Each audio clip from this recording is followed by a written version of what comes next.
Alhamdulillahirabbil alamin. Alhamdulillah alladzi anzala kitabahu wa arsala rasulahu wa nasara dinahu wa ja'alana min ibadihi wa minal muslimin. Alhamdulillahilladzi hadana li hada wa ma kunna linahtadiya laula an hadanallah. Asyhadu an la ilaha illallah wa asyhadu anna Muhammadan abduhu wa rasuluh. Allahumma shalli wa sallim wa barik ala sayyidina Muhammadin wa ala alihi wa sahbihi ajma'in. Teman-teman yang dirahmati Allah Subhanahu wa taala, pada kesempatan ini kita pertama bersyukur kepada Allah yang telah memberikan kita nikmat yang luar biasa. Dan memang ini bukan hanya bahasa prolog dalam suatu khutbah, tetapi harus menjadi tabiat kita, harus menjadi karakter kita, bahwa memang kita yakin dan sadari Allah Subhanahu wa taala terlalu baik untuk kita dan banyak memberikan kenikmatan kepada kita. Sehingga ketika kita bertemu seperti ini, bukan hanya seorang ustadz atau penceramah yang mengatakan marilah kita bersyukur kepada Allah, tetapi kita juga menjadikan itu sebagai bahan pembicaraan kita. Jadi setiap hari kita kalau ketemu kita ngomong Allah baik sekali, Allah maha besar, Allah luar biasa, tahadus bin nikmah. Sebagaimana kita setiap kali ketemu ngomongin tentang kebaikan seseorang kepada kita yang mungkin sangat berjasa, maka seharusnya Allah lebih pantas dan lebih berhak untuk dibicarakan kebaikan-kebaikannya. Teman-teman yang dirahmati Allah, malam ini kita bahas tentang tazkiyatun nufus. Kita membahas tentang tazkiyatun nufus. Tazkiyah itu artinya membersihkan, nufus adalah jiwa, jamak dari nafs. Sama kayak kita menyebut istilah hawan nafs. Hawa itu keinginan, nafs jiwa, keinginan di dalam jiwa kita. Walaupun kemudian diterjemahkan hawa nafsu itu identik dengan hal yang negatif. Tazkiyatun nufus, kalau kita membahas tentang ini, sebetulnya kita membahas tentang inti dari agama Islam. Mungkin yang ngikutin atau yang nge-follow Instagram saya, tadi saya nge-posting, tadi atau kapan? Tadi ya? Berapa orang yang ngomong gitu? Berarti banyak yang belum follow. Di Instagram saya nge-posting satu nasihat dari ulama. Teman-teman yang belum ngelihat postingannya bisa mencatat, saya akan coba ulangi. Ada satu nasihat dari ulama yang luar biasa. Kata ulama gini, kaifa yastaqimu dhil wal 'udu mi'waj. Bagaimana bayangan itu akan lurus sedangkan pohonnya bengkok. Ini nasihat dari para ulama. Kaifa yastaqimu dhil wal 'udu mi'waj. Bagaimana bayangan itu akan lurus sedangkan pohonnya bengkok. Lalu para ulama menjelaskan maksud dari kata-kata bijak ini, bahwa yang disebut dengan pohon atau batang kayu itu adalah iman, hati, batin, nafs, jiwa. Sedangkan bayangan adalah zahir kita, perbuatan kita, akhlak kita, amal-amal kita, ibadah kita, itu adalah bayangannya. Jadi seolah-olah para ulama mengatakan, bagaimana mungkin amal seseorang itu akan lurus kalau niatnya nggak ikhlas? Gimana caranya? Itu sama halnya dengan tidak mungkin bayangan itu lurus sedangkan batang kayunya bengkok. Nggak mungkin. Itu sebuah perumpamaan, tamsil atau bahasa kita analogi yang paling dalam dari para ulama. Kaifa yastaqimu dhil? Gimana caranya bayangan itu akan lurus Sedangkan kayu yang menjadi apa? Sumber bayangan itu bengkok. Gimana amalan seseorang itu akan istiqomah, akan lurus, akan baik kalau hatinya tidak ikhlas, bengkok hatinya. Sebagaimana doa supaya tidak bengkok hati gimana? Rabbana la tuzigh qulubana. Ya Rabbana, janganlah engkau condongkan hati kami kepada kesesatan, keduniaan, hawa nafsu dan seterusnya. La tuzigh qulubana ba'da idh hadaitana. Supaya lurus kita berdoa, ya muqallibal qulub, tsabbit qalbi. Ya sarrifal qulub, sarrif qalbi ila ta'ati. Atau bisa juga ulama mengatakan bagaimana hidup seseorang itu akan baik, akan bahagia, sedangkan hatinya dalam keadaan galau. Gak bisa. Kalau hati kita dalam keadaan sedih, maka kita berada di kondisi apapun, kita berada di tempat manapun, tetap aja sedih. Karena bahagia dan sedih itu berawal dari hati, bukan apa yang ada di sekeliling kita. Begitu juga ketika ulama juga bisa mengatakan kaifa yastaqimudz dhil wal 'udu ma'waj atau mi'waj, gimana caranya bayangan itu akan lurus sedangkan kayunya bengkok, juga bisa berarti bagaimana seseorang itu bisa beramal atau berakhlak mulia sedangkan hatinya mendengki. Susah, mustahil orang bisa akhlaknya mulia kalau di dalam hatinya ada dengki. Susah. Orangnya pendengki banget, tapi akhlaknya sangat mulia. Itu dua hal yang tidak ketemu. Seperti tidak ketemunya kayu yang bengkok dengan bayangan yang lurus. Gak mungkin. Sehingga kalau kita pengen memperbaiki hidup kita, kalau kita pengen memperbaiki amal zahir kita, kalau kita ingin memperbaiki akhlak kita, perbaiki dulu hati kita, perbaiki dulu jiwa kita, perbaiki dulu batin kita. Sehingga kesimpulannya di situ ada the moral of story yang saya tulis di bawahnya, catatannya, jangan meluruskan bayang-bayang. Gak akan mungkin lurus. Jangan meluruskan bayang-bayang. Banyak orang yang sibuk untuk mendapatkan kebahagiaan, dia sibuk dengan bayang-bayang. Lari antara Bukit Sofa dan Bukit Marwah. Bukankah itu sibuk dengan bayang-bayang? Ketika Siti Hajar naik ke atas Bukit Sofa mencari air untuk bayinya Ismail, lalu di atas Bukit Sofa Siti Hajar melihat Fata Morgana, melihat bayang-bayang, melihat seolah-olah ada genangan air di seberang sana, sehingga dia lari ke arah sana sampai naik lagi ke Bukit Marwah. Sampai di Bukit Marwah melihat lagi ternyata ada genangan air. Dia datangin ternyata tidak ada. Ketika orang ingin bahagia, banyak yang berusaha meluruskan bayang-bayang. Banyak yang berusaha untuk mencari fasilitas hidup, melengkapi fasilitas hidup. Ternyata kebahagiaan bukan berasal dari situ. Walaupun itu bisa menjadi salah satu faktornya, tetapi bukan berasal dari sana. Kebahagiaan berasal dari hati seseorang. Saya pernah baca sebuah artikel, kalau ini mungkin artikel buat motivasi bagi seorang ayah atau seorang ibu. Coba saya bacain artikelnya, mudah-mudahan ini bisa jadi renungan buat teman-teman yang sudah menjadi ayah dan ibu. Maaf ya.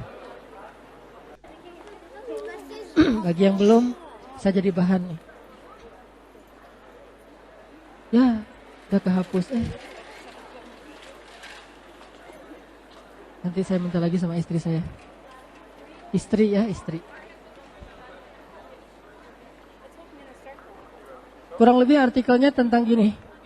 Ketika seorang ayah ditanya, kenapa sih ayah itu sibuk banget cari uang siang dan malam, bekerja, pergi pagi pulang malam, sampai tidak ada waktu ketemu dengan anak-anaknya? Biasanya jawabannya demi anak. Kenapa ibu sibuk sekali dengan karirnya, sibuk sekali dengan mungkin home bisnisnya, dia bisnis di rumahnya dan segala macam dengan jualan online? Kata dia demi anak-anak. Kenapa seorang ayah itu sering keluar kota? Katanya demi anak-anak. Sibuk ayah dan ibu demi anak-anak. Tetapi ternyata anak-anak tidak butuh semua fasilitas yang mewah itu. Sehingga ketika ulang tahun bisa memberikan hadiah yang mahal, ketika weekend bisa ngajak jalan-jalan yang jauh, yang nginep di hotel bintang 5 segala macam. Tetapi setelah itu ditinggalkan dalam waktu yang lama. Lalu ketika dibikin survei, anak-anak itu tidak butuh kemewahan sebanyak itu. Mereka hanya butuh ditemani.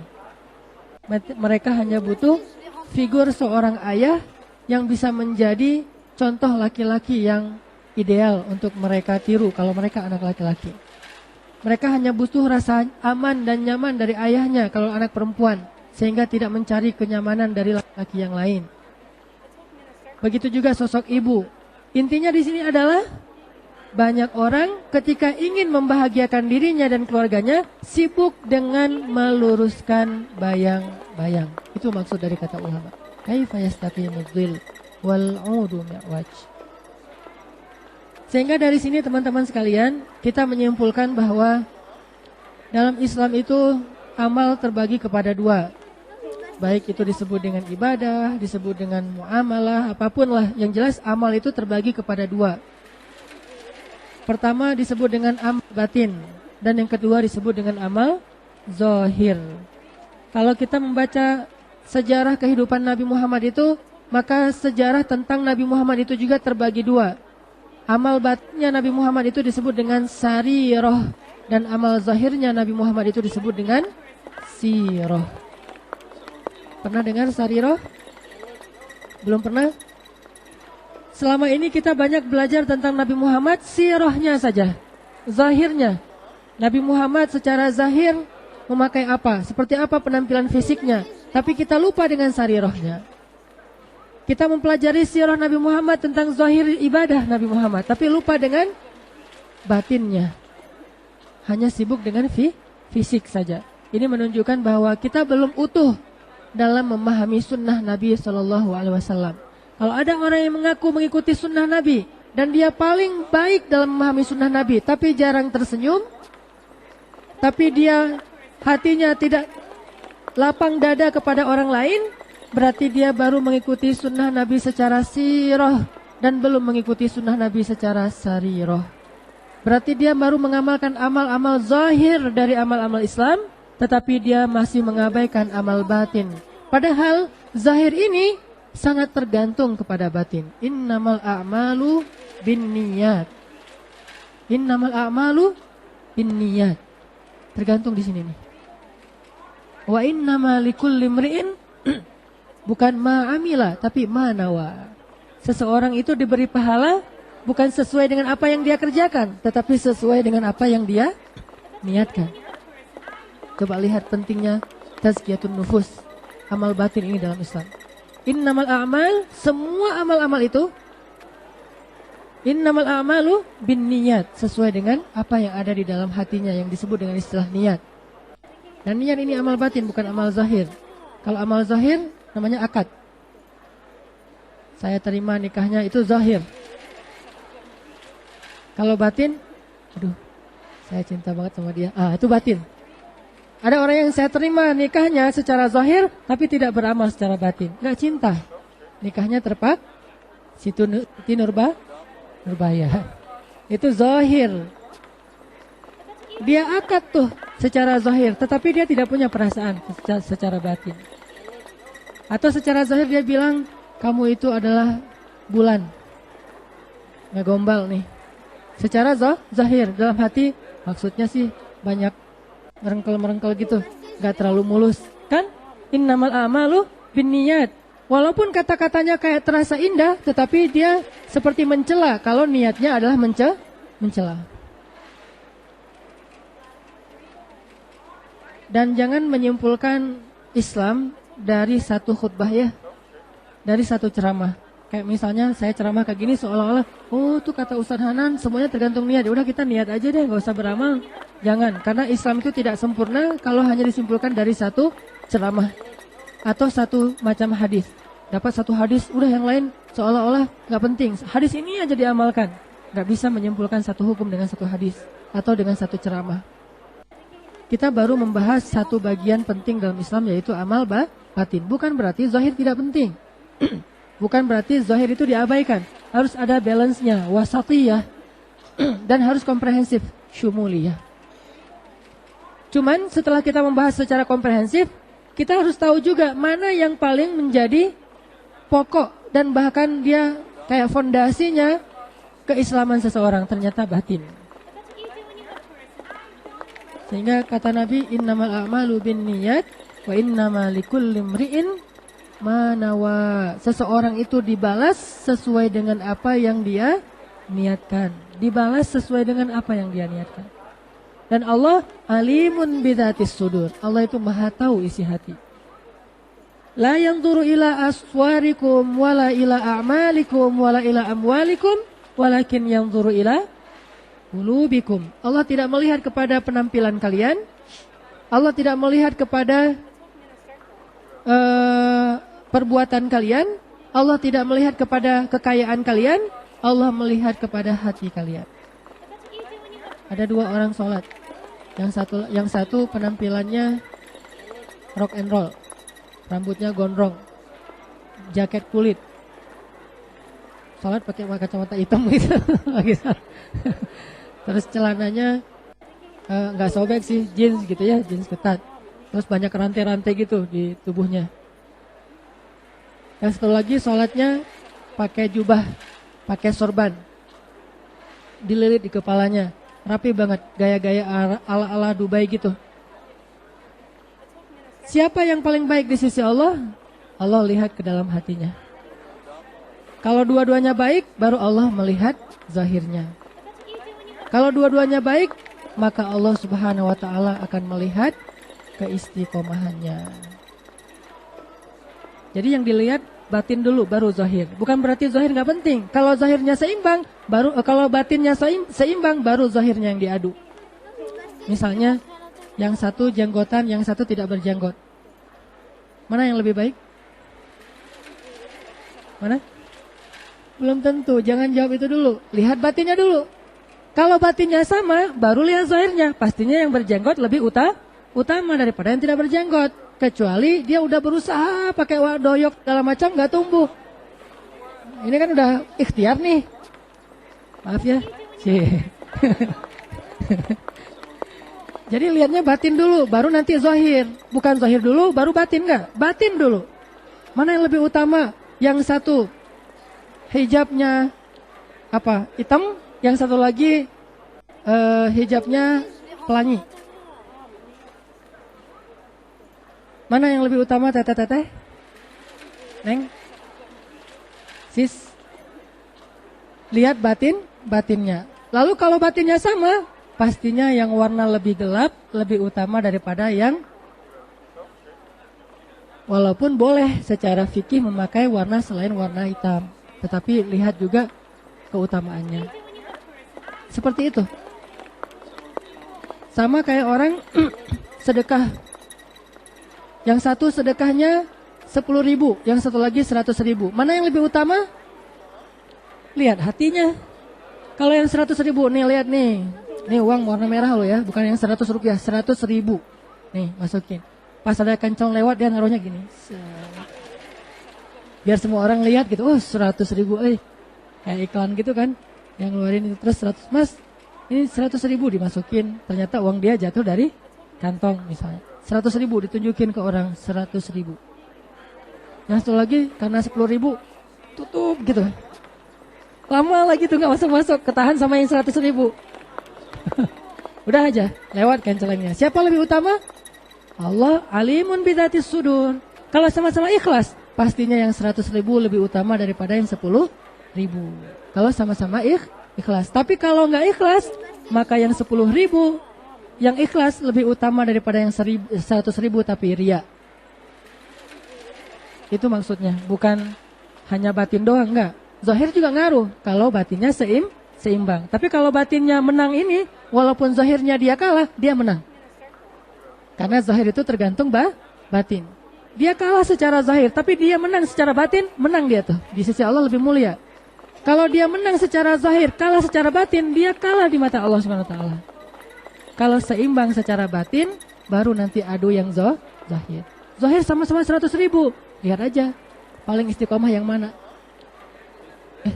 Pas pulang gitu. Tadi DKM ngumumin ya mau nyumbang kencelang Jumat kali ini mau disumbang ke Suriah. Sayang banget saya cuma bawa 100.000 ya gitu. Memang ada duit yang lebih gede dari 100.000. Maksudnya cuma bawa selembar. Ya tadi saya juga mau ngasih sebetulnya lebih banyak, cuman adanya cuma 200.000 sih. Nah misalnya. Atau yang satu bilang, aduh saya nyumbangnya dikit banget, cuma gak nyebut berapa. Aduh, alhamdulillah ya saya bisa nyumbang 100.000 hari ini. Padahal sama-sama 100.000. Yang satu ngerasa sedikit, yang satu lagi ngerasa itu udah keren gitu. Akhirnya ria.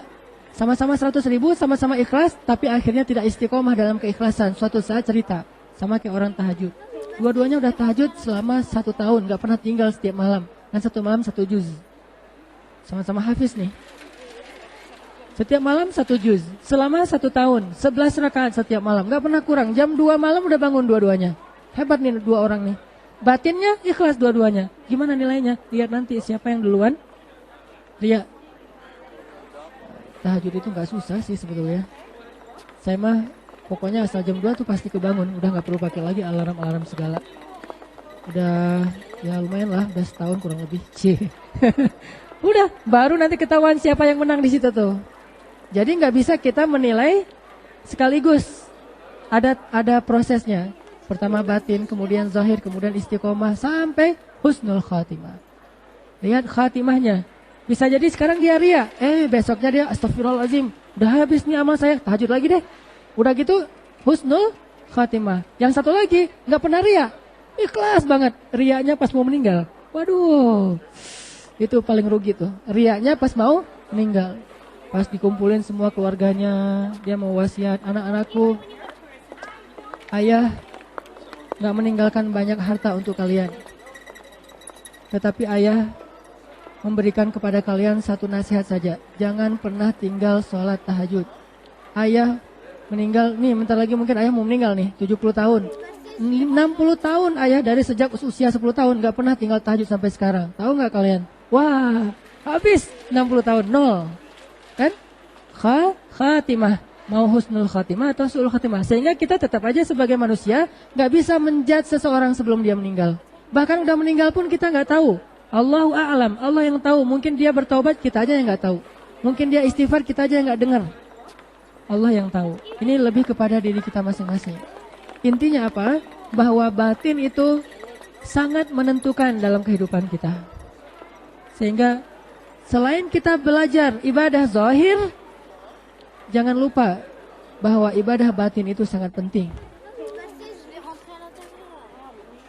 Kadang-kadang ada orang yang kadang-kadang ada juga tuh cerita sahabat yang terkenal masuk surganya gara-gara ibadah batin kan? Cerita yang siapa? Sahabat Nabi yang dari orang Ansor, yang Nabi bilang ketika lagi duduk-duduk bersama dengan sahabat yang lain, Nabi bilang, tunggu ya, bentar lagi datang ahli surga. Kata Nabi, sahabat diam aja nungguin. Lewat seorang laki-laki Ansor. Kata sahabat, itu ya Rasul. Kata Nabi, wah gak terkenal, bukan sahabat senior, tapi kok dia disebut ahli surga, dijamin masuk surga oleh Rasulullah SAW. Dan Nabi itu wama yantiqu anil hawa, tidak bicara dengan keinginan beliau. In huwa illa wahyun yuha, wahyu dari Allah. Hari kedua masih kayak gitu. Akhirnya ada sahabat yang kepo.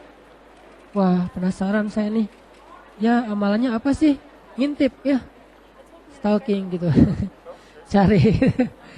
Udah aja ngintip kan ke rumahnya, minta izin. Kalau gak salah Abdullah bin Amr bin As datang ke rumahnya, boleh saya nginap di rumah kamu? Oh boleh. Akhirnya nginap aja di rumah itu. Tiap malam diintip. Dia kalau malam tahajud enggak? Ternyata enggak tahajud.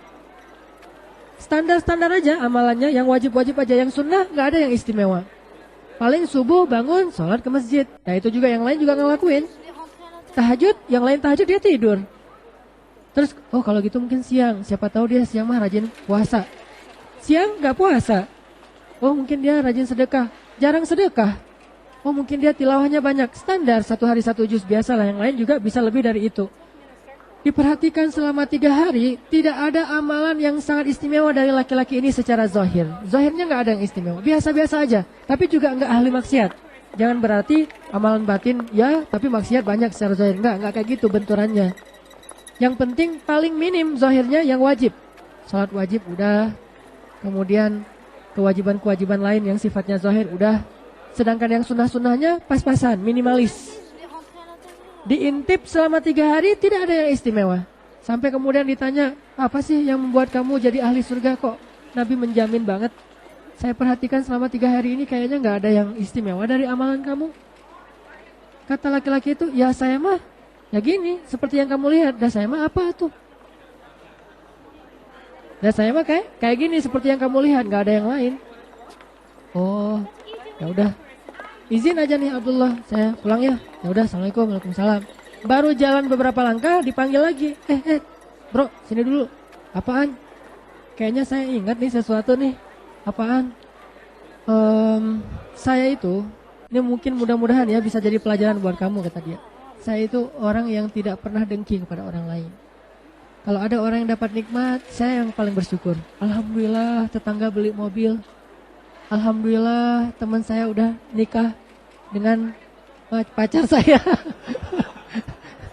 Nah, harus gitu tuh. Kasih kartu undangan. Pas baca nama yang di atas, oh kamu mau nikah? Ya. Dengan siapa? Itu yang di bawah. Alhamdulillah. Sambil cari pisau, alhamdulillah. Bunuh diri. Itu kan sakit banget ya. Tak kebayang itu sakitnya kan. Kalian gak tahu rasanya? Saya juga gak tahu. Cuma sekali doang kayak gitu. Curhat. Artinya apa? Ini orang gak pernah dengki sama orang lain. Kalau orang lain dapat nikmat, dia yang syukur. Dan kalau orang lain dapat musibah, dia yang bersedih. Aduh kasihannya. Ya Allah, ringankan musibah dia. Kayak gitu orangnya. Kalau orang lain berbuat kesalahan kepada dia, dia lapang dada.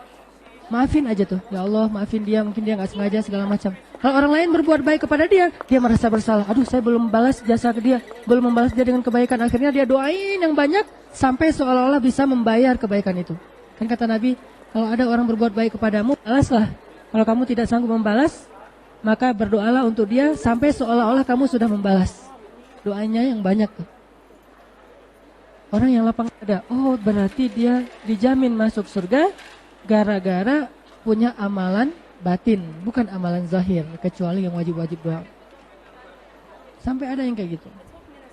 Makanya kita perlu belajar tentang amalan batin, tentang ibadah-ibadah yang sifatnya nufus, ruhiyah, atau yang bersifat sarirah, bukan hanya yang sir. Yuk kita tilawah satu paragraf pendek dari Al-Quran. Dan ini sangat terkenal ya, surat Asy-Syams. Surat Asy-Syams itu surat 91. Kita baca dari ayat 7. Surat Asy-Syams, surat 91 dari ayat 7.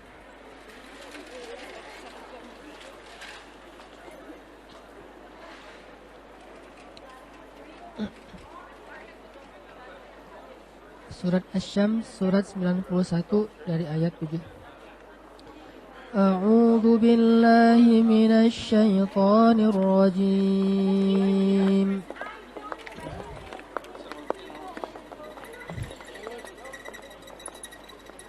Bismillahirrahmanirrahim.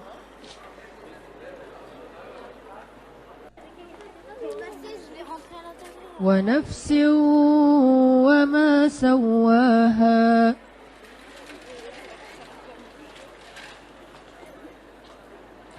فألهمها فجورها وتقواها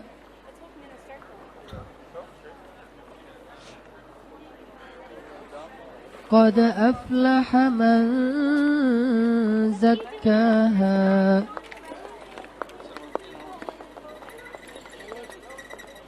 وقد خاب من دساها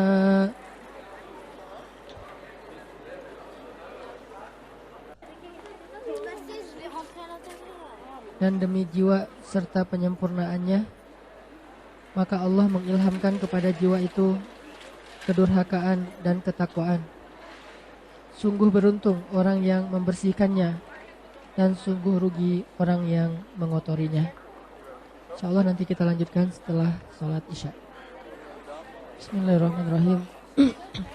Teman-teman yang dirahmati Allah Subhanahu wa taala, tadi di dalam surat Asy-Syams Allah Subhanahu wa taala berfirman, qad aflaha man zakkaha wa qad khaba man dassaha. Sungguh beruntung orang yang mensucikan jiwanya dan sungguh rugi orang yang mengotori jiwanya. Lalu setelah itu Allah menyebutkan kisah kaum Samud. Kadzabat Samudu bitaghwaha idzim ba'asa ashqaha faqala lahum Rasulullah naqatallahi wa suqyaha fakadzabuh fa'aqaruha fadamdama alaihim rabbuhum bidzambihim fasawwaha. Apa maksud dari sungguh rugi orang yang mengotori jiwanya?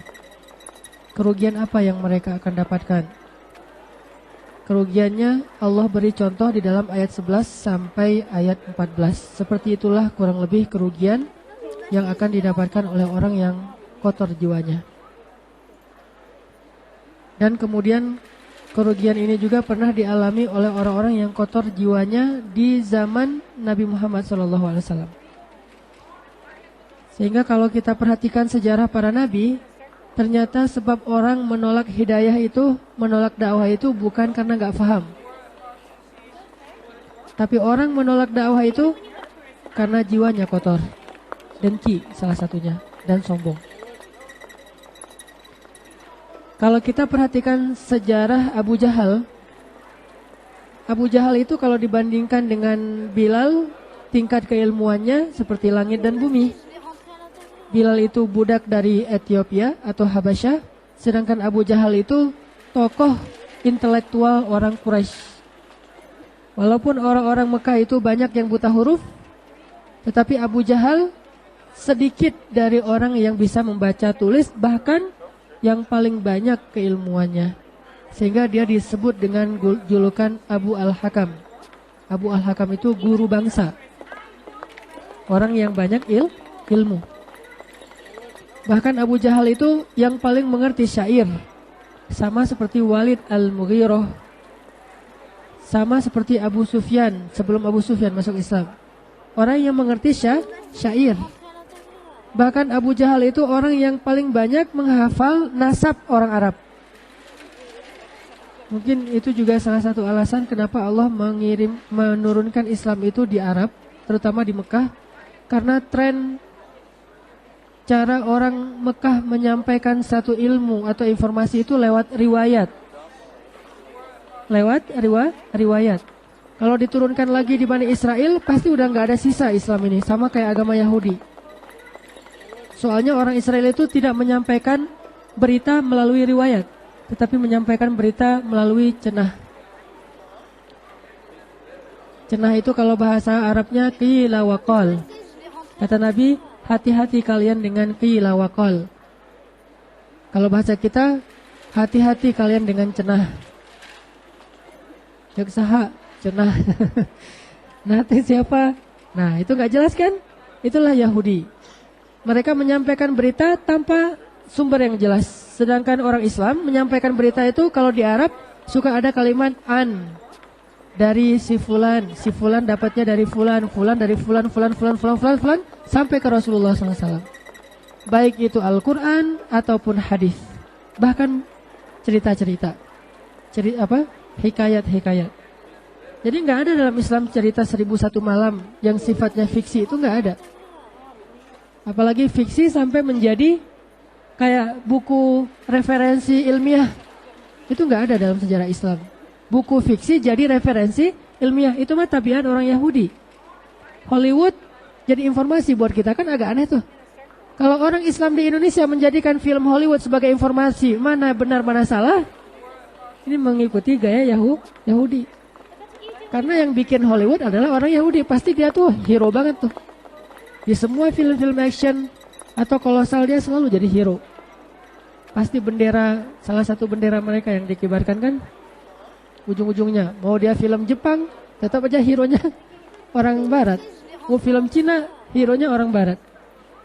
Last Samurai, siapa Last Samurai-nya? Orang barat ya. Sekarang misalnya tembok Cina tuh, Great Wall, siapa hero-nya? Orang barat kan? Mau film apapun pasti hero-nya dia. Sehingga kita meyakini itu sebagai referensi ilmiah. Oh, barat itu adalah hero, emang mereka hebat. Yahudi itu pintar-pintar. Cek saha Yahudi teh pintar. Cek. Nah, balik lagi ya. Orang Islam itu pintar-pintar. Buktinya orang Islam di Indonesia tuh sering juara olimpiade sains.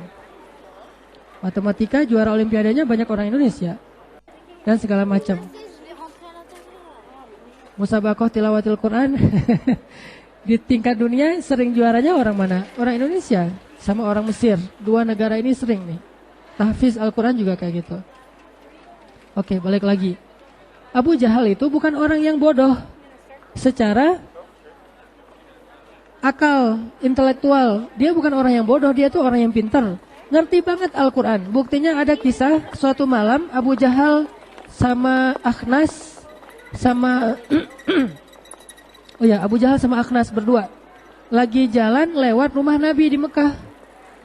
Pas ngelewat rumah Nabi, tiba-tiba ngedengerin Nabi lagi tilawah Al-Quran. Nabi kan powerful tilawah banget. Kalau ada sahabat yang pas baca Quran malaikat turun, Nabi pasti lebih dari itu. Kalau ada sahabat yang baca Quran awan sampai berarak ke arah dia, terus kemana dia pergi awan ngikutin, tunggu dulu mau dengerin Al-Qurannya. Awan bilang kayak gitu. Ada nggak kita yang tilawah Al-Quran awan ngikutin? Nggak kan? Ustadz, mendung, kenapa? Gara-gara Ustadz ngaji. Nggak ada itu. Gara-gara saya ngaji mendung. Yang ada setelah saya ngaji jadi cerah gitu. Kenapa? Awan pada lari. Kalau dulu sahabat gara-gara ngaji mendung, datang air hujan, berkah gitu. Tapi Nabi pasti lebih dari itu. Lebih dahsyat dari itu. Makanya jangankan manusia yang ada potensi baik buruk, jin aja yang udah buruk dikutuk bisa dengerin ngaji Nabi Muhammad. Cuman sayangnya dulu nggak ada rekaman. Kita pengen tahu Nabi ngajinya gimana sih. Kalau ada rekaman pasti kita ikutin ya. Nggak ada rekaman, nggak ada YouTube. Tadi cerita apa sih? Nabi lagi ngaji lewat Abu Jahal sama Akhnas. Pas Abu Jahal sama Akhnas lewat, ngedengerin Nabi ngaji. Yang tadinya mereka cuma pengen jalan, jadi duduk. Duduk aja. Lama dengerin Nabi ngaji. Nabi itu kalau ngaji itu gak pernah sebentar loh.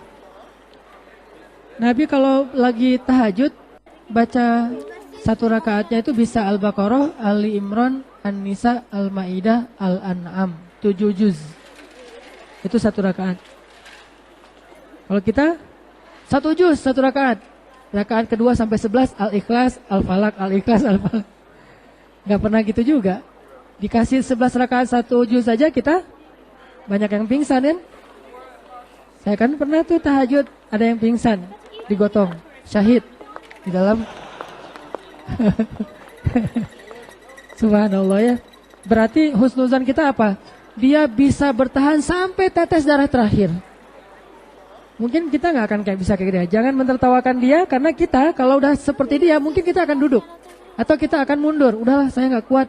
Dia berarti soleh banget nih, gak kuat, dipaksain sampai pingsan. Kan berarti sampai tetes darah terakhir. Walaupun agak lucu sih, tapi itu luar biasa. Karena saya kalau jadi dia mungkin gak akan bertahan sampai pingsan. Paling-paling udah gak kuat lagi, udah aja batal. Kalau gak duduk, dia sampai jatuh, blak, pingsan, gotong. Rakaat berikutnya ada yang digotong lagi. Per rakaat 1 orang cedera. Harus cari pemain pengganti. Nah, Abu Jahal tuh dengerin Nabi ngaji panjang. Nabi kalau ngaji gak pernah sebentar. Juz, 2 juz, 3 juz. Abu Jahal dengerin aja sampai menitikkan air mata. Coba, ini fitrah nih. Ini fitrahnya manusia. Kalau kita gak sampai bisa menitikkan air mata dengerin yang ngaji, ada 2 kemungkinan. Kemungkinan pertama, fitrah kita emang udah rusak. Kemungkinan kedua, emang ngajinya gak enak. Emang ngajinya gak enak. Kalau Nabi kan ngajinya enak. Jadi kalau Nabi ngaji gak netesin air mata, pasti gak benar nih fitrahnya. Kalau ada imam yang soleh banget, bacaannya bagus gak netes air mata, fitrah kita udah rusak nih. Tapi kalau ada orang ngajinya gak enak netes air mata, bisa jadi dia kasihan. Duh, kasihannya ngajinya salah melulu gitu. Tapi ngaji bagus luar biasa, sampai orang ini meneteskan air mata, Abu Jahal. Udah gitu meneteskan air mata, malu sama Akhnas. Akhnas lihat, nangis ya gitu. Nggak gitu-gitu juga sih sejarahnya. Yang jelas meneteskan air mata. Udah selesai nangis, mereka pulang. Di tengah jalan Akhnas nanya sama Abu Jahal, "Ya Aba Al-Hakam, ma yubkik? Kenapa kamu nangis?" "Siapa yang nangis?" "Nggak, tadi kalau bahasa kita mah kelilipan atau apa gitu. Cari-cari alasan Abu Jahal teh. Nggak mau ngaku kalau dia tadi nangis. Udah nggak usah dibahas, pulang aja. Ternyata malam besok di jam yang sama Abu Jahal kangen dengan bacaan Nabi lagi. Coba lihat, kangen dia tuh. Ternyata ada ketagihan. Malam besok diam-diam Abu Jahal pergi sendiri keluar dari rumahnya, pergi ke rumah Nabi, duduk di sebelah rumah Nabi, dengerin. Pas Nabi baca Bismillahirrahmanirrahim, Abu Jahal langsung dengerin. Langsung larut dengan bacaan Nabi. Pulang di tengah jalan ketemu sama Akhnas, yang ternyata Akhnas juga gitu. Diam-diam kangen, balik lagi, cuman beda sisi rumah. Ketemu di tengah jalan. Apa? Dari mana kamu? Dari rumah Muhammad. Lah, kamu dari mana? Enggak, cuma lewat doang gitu. Udah aja pulang lagi. Malam ketiga ternyata kangen lagi datang. Ketemu lagi di tengah jalan. Sampai akhirnya Akhnas udah gak tahan nanya kepada Abu Jahal. Abu Jahal, udahlah kita jujur aja lah. Daripada kita bersandiwara gini kan ya. Udah jujur aja lah. Kamu datang kan ke rumah Muhammad 2 malam yang terakhir? Iya sih sebetulnya. Tapi jangan bilang siapa-siapa ya. Enggak, saya cuma bilang ke teman-teman dekat kita aja. Memangnya kenapa ya Akhnas, ya Aba Al-Hakam? Apa pendapatmu tentang bacaan Muhammad itu? Mungkinkah itu syair? Mungkinkah itu mantra yang telah menyihir kita? Kata Abu Jahal, itu bukan mantra. Itu bukan syair. Itu benar-benar firman dari langit. Lah kalau gitu kenapa kita gak beriman, wahai Abu Al-Hakam? Kamu nanya sama saya, beriman kepada Muhammad, yang artinya kita harus jadi pengikutnya Muhammad, artinya kabilah kita akan menjadi anak buahnya atau pengikutnya, prajuritnya kabilah Muhammad. La wallah, kata dia, gak mau saya jadi pengikutnya Muhammad. Gengsi, dengki, sombong, itu pas masalahnya. Bukan gak ngerti, ngerti banget. Bukan gak tertarik sampai 3 kali balik. Cuman gengsi. Istakbaro, sama kayak iblis gak mau tunduk kepada Adam. Aba wastakbaro, enggannya karena istikbar, karena dia gengsi, sombong. Itulah hati. Sehingga kalau kita perhatikan jumlah kaum muslimin, bahkan ini umat Nabi, para Nabi itu rata-rata mirip. Selalu yang awal-awal beriman kepada Nabi itu orang-orang yang disebut sufaha, arazil. Coba perhatikan di Al-Baqarah itu kan di awal-awal rata-rata kan hafallah dikit-dikit ayatnya ya. Wa idza qila lahum aminu kama amanan nas. Kalau dibilang ke orang-orang yang pemuka-pemuka kaum ini, ayo beriman, orang-orang udah pada beriman, kenapa kalian belum beriman? Qalu anu'minu kama amanas sufaha. Apa kata mereka? Kami mau beriman seperti orang-orang rendahan itu, gengsi masalahnya. Selalu yang pertama menerima dakwah para nabi, selalu arazil, selalu orang-orang yang rendah, para budak, orang miskin, selalu kayak gitu. Itu ciri khas umat Nabi. Dan biasanya anak muda, udah miskin, budak, muda, itu yang biasanya menerima dakwah para nabi. Hampir semua nabi kayak gitu tabiatnya. Sedangkan yang menentang para nabi rata-rata para penguasa. Di mana-mana dakwah itu biasanya diterima dari bawah, tapi ditentang dari atas. Di mana-mana, mau Fir'aun, mau Haman, mau Namrud, mau Abu Jahal, di mana-mana kayak gitu. Kenapa para penguasa menentang dakwah? Karena mereka tidak siap untuk menjadi pengikut.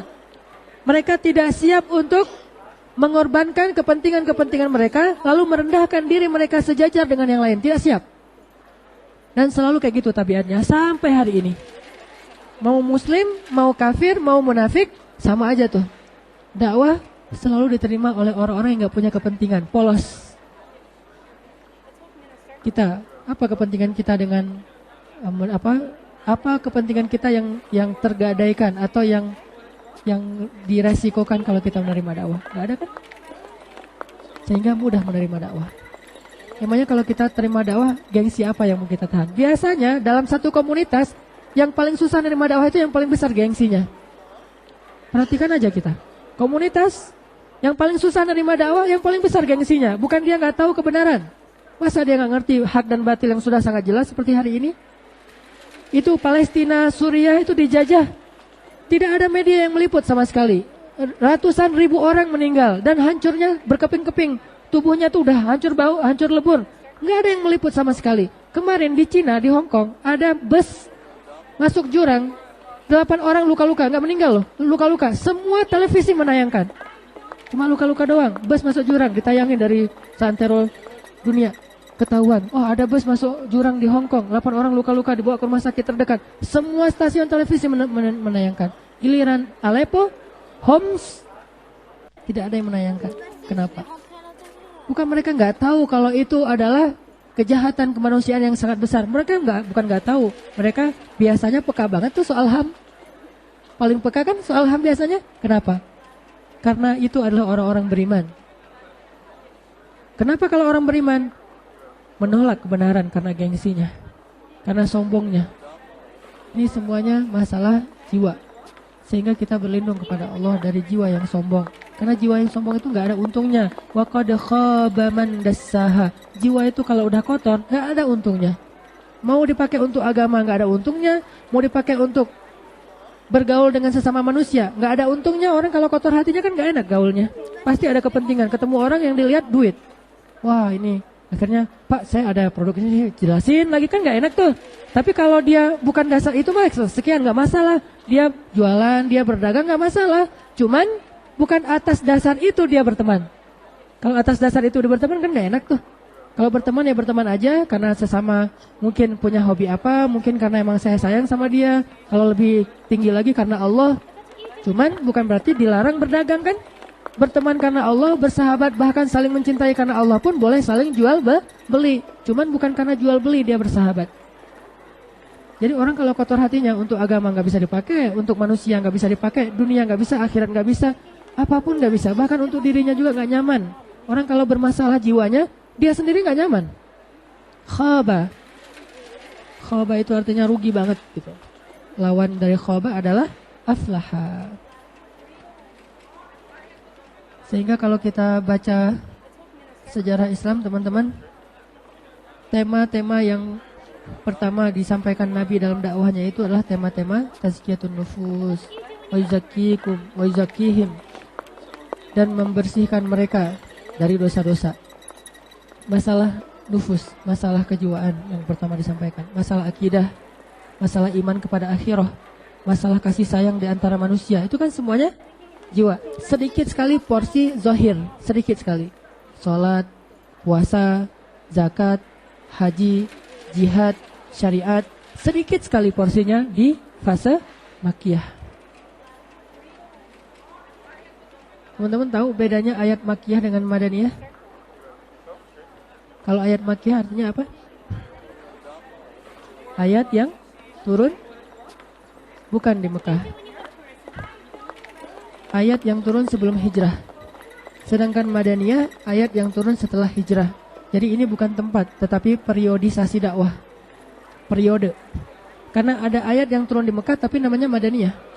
Kenapa kok namanya madaniyah turunnya di Mekah? Karena dia turun ketika sedang Fathu Makkah dan terjadi setelah hijrah. Berarti namanya ayat madaniyah walaupun turunnya di Mekah. Jadi bukan tempat. Periodisasi dakwah. Apa penting, rahasianya atau pesannya?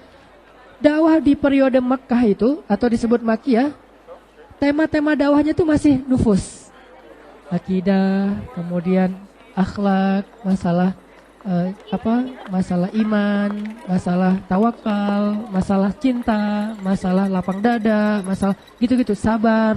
Ini bab-bab tazkiyatun nufus, ini Makiyah. Sedangkan Madaniyah sudah mulai masuk syariah. Di Makkiyah 90%-nya tazkiyatun nufus, 10%-nya syariah. Di Madaniyah bertahap sampai akhirnya 90% Madaniyah, 10% tazkiyah. Al-yauma akmaltu lakum dinakum wa atmamtu alaikum ni'mati. Itu salah satu ayat terakhir turun tentang apa? Tentang mana makanan halal, mana makanan haram. bangkai itu haram kecuali yang disembelih dengan nama Allah dan segala macam kan ya. Itu syariat. Artinya kalau kita belajar Islam dimulai dari tazkiyatun nufus. Belajar iman dulu sebelum belajar Quran. Makanya Ibnu Mas'ud mengatakan ta'allamnal iman qablal Quran. Kami belajar iman dulu sebelum belajar Quran. Sehingga setiap kali kami membaca Al-Quran, iman kami bertambah. Nanti akan muncul generasi yang belajar Al-Quran sebelum belajar iman. Meskipun mereka membaca 30 juz Al-Quran, iman mereka tidak bertambah. Dulu sahabat, ayat turun berangsur-angsur. Turun ayat, Allahu Akbar, udah turun ayat, langsung lari, heboh gitu. Turun satu ayat itu kayak jadi hot news. Jadi viral gitu, omongan gitu ya. Turun ayat, surat apa? Surat misalnya Al-Mulk.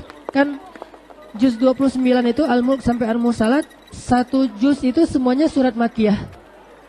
Sedangkan juz 28, satu juz itu semuanya Madaniyah. Sisanya juz-juz yang lain campur, mix. Ada yang Makkiyah, ada yang Madaniyah, campur di situ. Kadang-kadang ada juz yang banyak Makkiyahnya, sedikit Madaniyah, ada juz yang banyak Madaniyah, sedikit Makkiyah. Misalnya juz Amma, juz 30, banyak Makkiyah, tapi ada Madaniyahnya di situ. Juz 1, banyak Madaniyah, tapi ada Makkiyahnya di situ. Sedangkan 28, 29 murni nih. Juz 28 murni Madaniyah, juz 29 murni Makkiyah. Surat apa turun? Surat Al-Mulk, surat Tabarok. Masya Allah, Allahu Akbar, senang, bahagia gitu, bertambah iman. Ketika dibacakan Tabarakalladzi biyadihil mulk wa huwa ala kulli syai'in qadir. Nambah iman. Karena mereka udah belajar iman sebelum belajar Quran. Nanti muncul generasi yang belajar Quran sebelum belajar iman. Sehingga walaupun dibaca 30 juz, iman tidak bertambah. Malah dengerin Al-Quran itu biar bisa tidur. Aduh gak bisa tidur dengerin Quran deh. Dengerin. Langsung baru Alif Lam Mim, tidur. Belum zalikal kitabula raiba fi, Alif Lam Mim aja udah tidur. Kalau dulu sahabat dengerin Quran gak bisa tidur. Apalagi ayatnya idza waqa'atil waqi'ah laisa liwaqa'atiha kadhibah khafidatur rafi'ah la uqsimu biyaumil qiyamah. Itu pasti gak bisa tidur. Kita mau Al-Qiyamah, mau Zalzalah, mau Al-Qari'ah, mau Al-Haqqah, tidur aja. Padahal semua ayat itu ayat tentang kiamat. Kenapa? Bukan gak ngerti artinya. Dan kita tahu itu kurang lebih tentang kiamat, walaupun gak tahu ayat demi ayat. Tapi kenapa gak bisa? Kenapa malah bisa tidur? Kenapa ketika dibacakan itu di dalam sholat gak nambah khusyuk? Karena bukan belajar iman, tapi belajar Quran. Belajar Quran itu belajar baca, belajar tafsir, belajar tahfiz, itu belajar Quran. Sedangkan belajar iman, belajar yakin.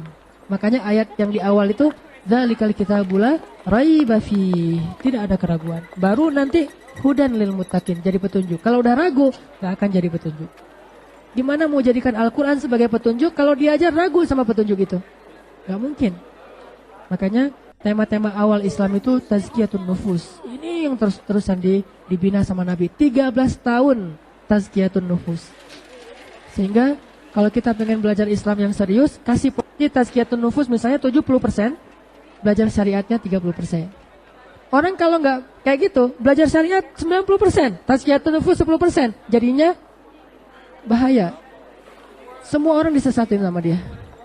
Karena dia belajar syariat 90%, tazkiyatun nufusnya nggak ada kasih sayang. Haram semuanya. Senang dengan kata-kata haram. Tidak senang kata-kata halal. Kenapa? Kurang tazkiyatun nufus. Sehingga dia melakukan hal-hal yang dalam agama malah dilarang. Apalagi kalau kita mau berdakwah tidak belajar tazkiyatun nufus, itu bahaya. Ditambah lagi kalau dakwahnya dakwah yang cukup potensial untuk membuat kita riya.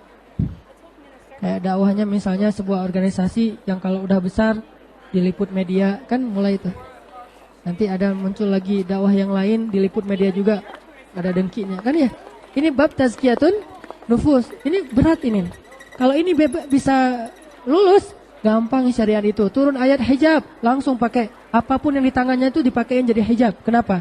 Karena sudah beriman. Begitu turun ayat hijab, para sahabat Nabi pulang ke rumahnya menyampaikan kepada istri-istrinya, kata mereka, wahai istri-istriku, wahai istriku maksudnya salah.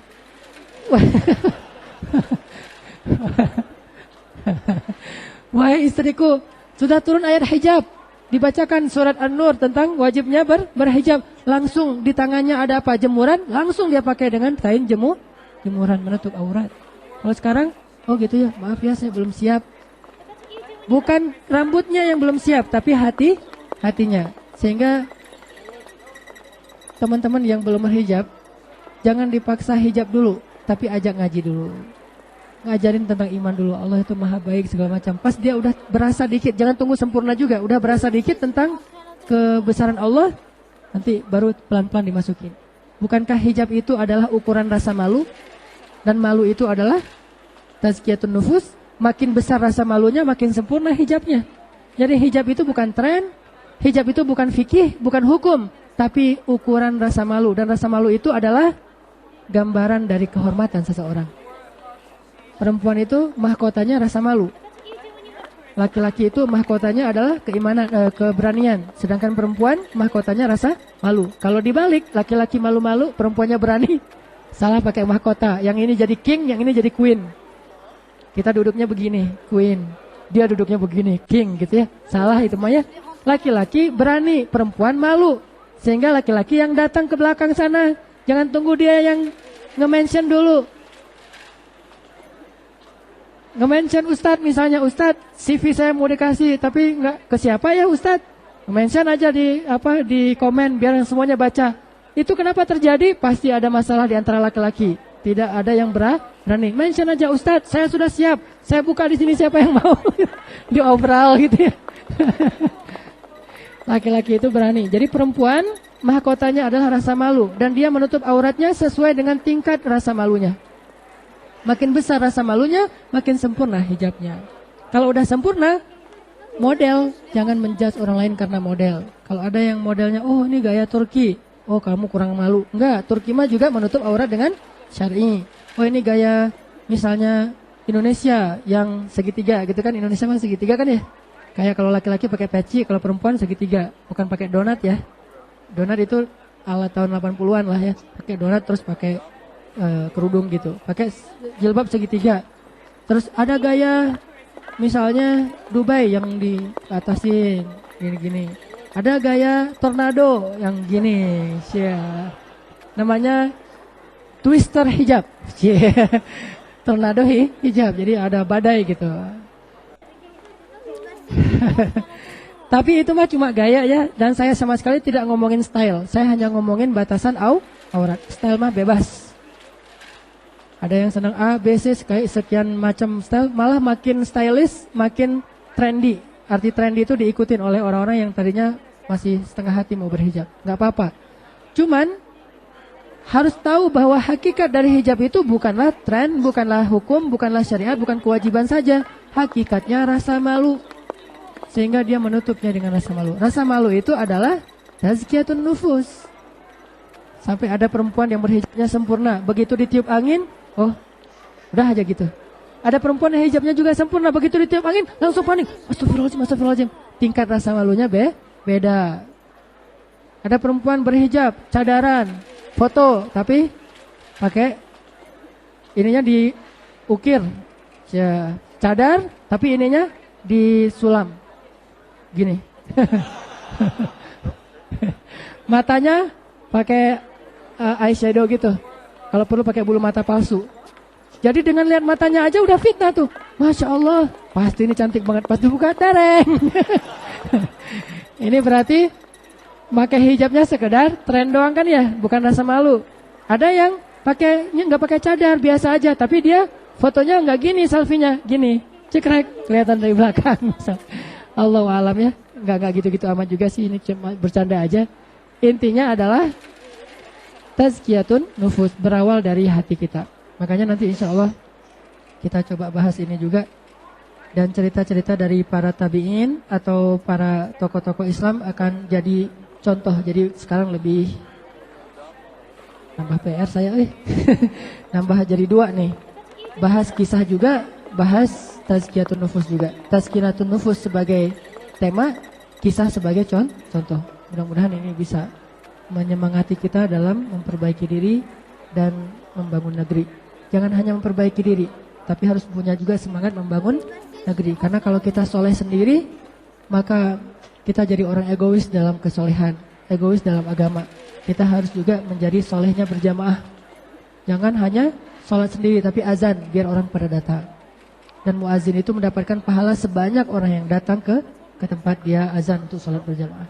Jadi tadi dua motivasinya, satu memperbaiki diri, yang kedua membangun negeri kita. Mudah-mudahan Indonesia ini menjadi salah satu mercusuar peradaban yang membela hak-hak setiap manusia, mau muslim atau non-muslim, yang tertindas di muka bumi, walaupun mayoritasnya yang tertindas itu orang Islam, terutama yang ada di Timur Tengah dan di Rohingya. Siapa lagi yang akan nolong mereka kalau bukan kita sesama muslim? Berharap kepada orang lain, saya tidak terlalu banyak berharap. Saya lebih banyak berharap kepada sesama muslim. Jadi kalau muslim sesama saudara aja nggak mau nolong, gimana kita mau memikirkan orang lain akan nolong?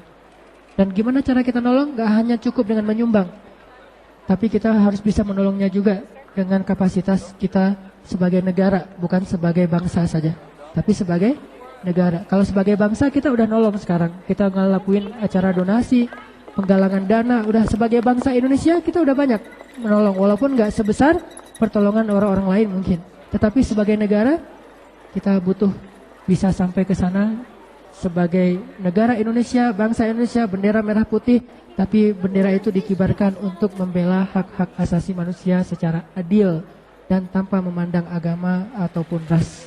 Jadi mentang-mentang itu orang Arab nggak perlu dibela, nggak ada itu dalam Islam, apalagi dalam sisi kemanusiaan. Makanya saya bilang, ayo anak muda bangkit, bangkit bangun negeri ini, bangkit untuk bangun bangsa ini, bangkit untuk bisa menjadikan Indonesia sebagai negara maju, berperadaban, dan negara yang kuat, sehingga kita tidak lagi menjadi pengekor terhadap peradaban-peradaban lain.